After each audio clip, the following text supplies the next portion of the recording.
Swiss ದೇಶದ NGO ಆಗಿರ್ತಕ್ಕಂಥ IBFAN ಅಂದರೆ international baby food action network ಅದು ಒಂದು ಸರ್ವೆಯನ್ನು ರಿಲೀಸ್ ಮಾಡಿದೆ.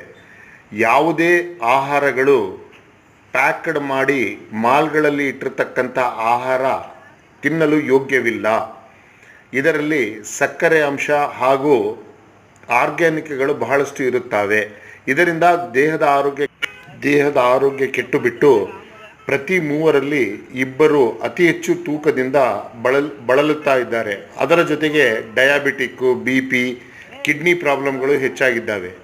ನಿಸರ್ಗದಲ್ಲಿ ನಮಗೆ ದೇವರು ತಿನ್ನುವುದಕ್ಕಾಗಿಯೇ ಬಹಳಷ್ಟು ಹಣ್ಣು ಹಂಪಲಗಳು ತರಕಾರಿಗಳನ್ನು ಬೆಳೆಸಿಕೊಡುತ್ತಿದ್ದಾರೆ.